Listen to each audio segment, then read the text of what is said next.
सास, माँ, बहू और बेटी।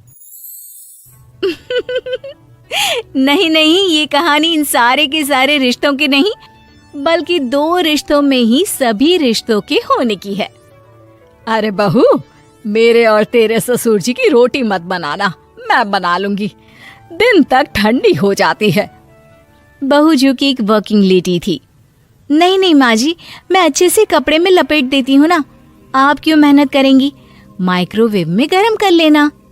अरे नहीं बहू, मेहनत मत कर, वैसे भी ऑफिस में कम मेहनत होती है क्या, जा रहने दे।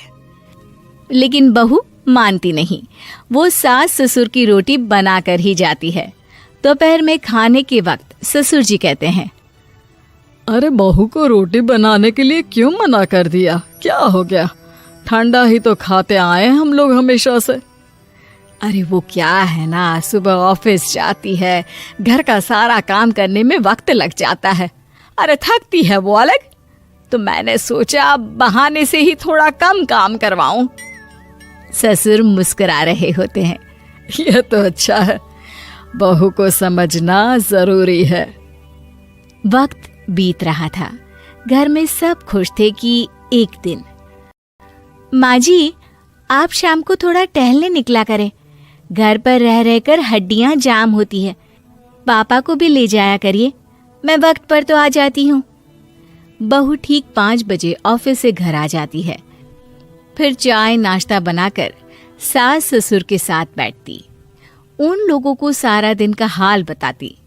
रात को पति घर आता है।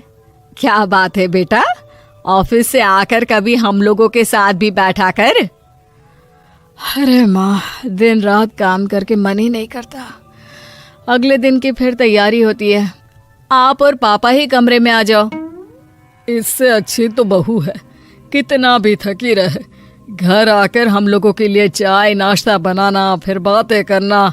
बहू ना होती तो हम बुढ़ा बुढ़िया तो बैठे ही रह जाते। सास और ससुर अब बहू के कहने पर शाम की सैर पर निकलने लगते हैं। सास की कई सहेलियां बनती है तो ससुर को भी कुछ बुजुर्ग लोगों का ग्रुप मिल जाता है। कैसा रहा सहेलियों के साथ शाम का वक्त? हम लोगों ने तो भाई खूब योगा किया।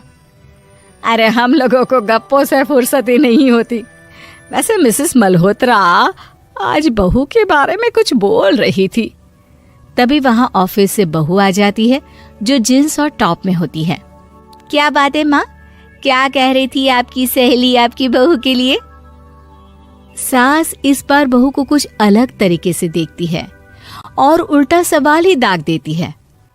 क्या कह रही थी वो हटा, ये बता, तेरे ऑफिस में तो मर्द भी काम करते होंगे ना?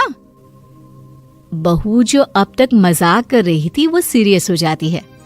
मर्द होंगे नहीं माँ जी, मर्द ही ज्यादा हैं। हम 5 ही लड़कियां हैं ऑफिस में।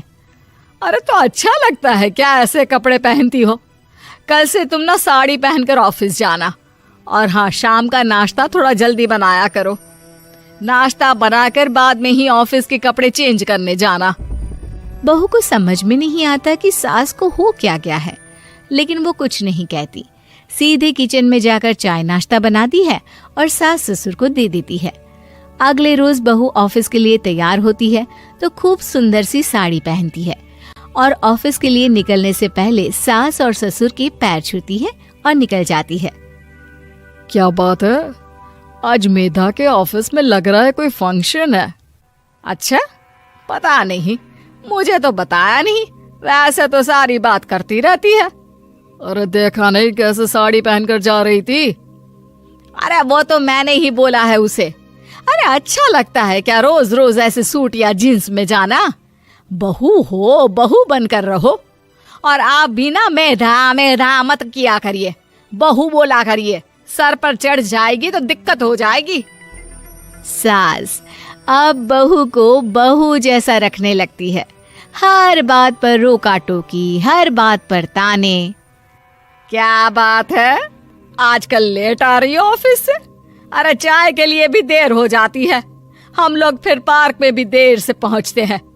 सभी की बहुएं वक्त से चाय नाश्ता करा देती है अपने सास ससुर को, बस एक तू ही है जो उस वक्त ऑफिस से निकलती है। माँ जी, वो एक रास्ता पुलिस वालों ने न जाने क्यों बंद कर रखा है, जिसके कारण ट्रैफिक ज्यादा हो जाता है। मैं कोशिश करूंगी कल वक्त से पहले ही निकल जाऊं। ससुर देख रहे होते हैं कि बहू अब परेशान सी रहने लगी है।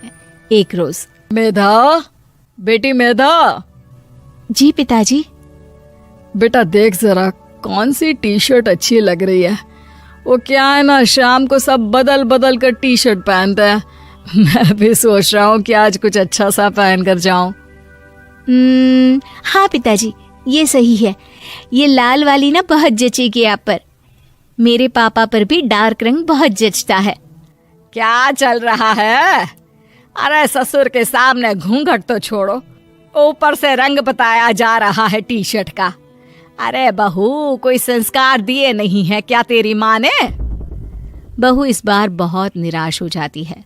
वो वहां से तुरंत अपने कमरे में चली जाती है। अब बहू घर का सारा काम करती, ऑफिस जाती, लेकिन साड़ी और सर पर पल्ला लेकर। एक बार पड़ोसन उनके घर आती है। वाह सुमित्रा बहन, बहू का तो रूप ही बदल दिया। ठीक किया, बहू बहू जैसी ही अच्छी लगती है। अच्छा चलती हूँ मैं। पड़ोसन के जाने के बाद सास बड़ी अकड़ के साथ कहती है, देखा मेरा कमाल, कैसे मैंने मेधा बहू को कंट्रोल में कर लिया। अब बारी ससुर के बोलने की थी। हाँ सुमित्रा, बिल्कुल, ये काम तो किया है तुमने, लेकिन कभी सोचा क्या खो दिया? क्या खो दिया? मैंने तो कुछ नहीं खोया जी। खोया है, पहले बहू जब ऑफिस जाती तुम्हारे पैर छूकर तुम्हें गले लगाती, लेकिन अब सिर्फ पैर छूती है। हाँ जी, ये बात तो आप ठीक बोल रहे हैं। पहले घंटों हम लोगों से बात करती, कमरे में ना जाती, ऑफिस से आते ही खुद की चाय, खाना, नाश्ता सब हम लोगों के साथ करती, सारी बात बताती। लेकिन क्या तुम्हें पता है, बहू की तबीयत खराब चल रही है, वो माँ बनने वाली है। ये बात मुझे बेटे ने बताई कि तुम्हें बता दूं। अब सास की आंख में आंसू थे। वो समझ गई थी कि लोगों के कहने में आकर उसने क्या खो दिया। शाम को बहू घर आती है तो माँ किचन में पकोड़े तल रही होती है। अरे माँ जी, आप रहने दीजिए ना, मैं आ तो रही थी। अरे नहीं, जा तू चेंज कर ले, मैं नाश्ता और चाय टेबल पर ही लगा रही हूँ मेधा। सास के मुंह से अपना नाम सुनकर बहू को बहुत अच्छा लगता है। माँ जी, कोई गलती हो गई है क्या? मेरे होते हुए आप काम करे, ये ठीक नहीं है। संस्कारी और समझदार बहू सास को माँ समझती है, लेकिन सास की बेवकूफी उसे सास ही बनाकर रखती है। बहू, मुझे भी थोड़े संस्कार और समझदार बनने का मौका दे, जिससे मैं भी बहू नहीं बेटी को देखूं तुझ में। और हाँ, मेरा होने वाला पोता क्या कहेगा कि दादी ने तो मेरी माँ को बहुत परेशान किया। बहू सास को गले लगा लेती है। नहीं माँ जी, वो कहेगा कि माँ को तो दादी ने बेटी बनाकर रखा है।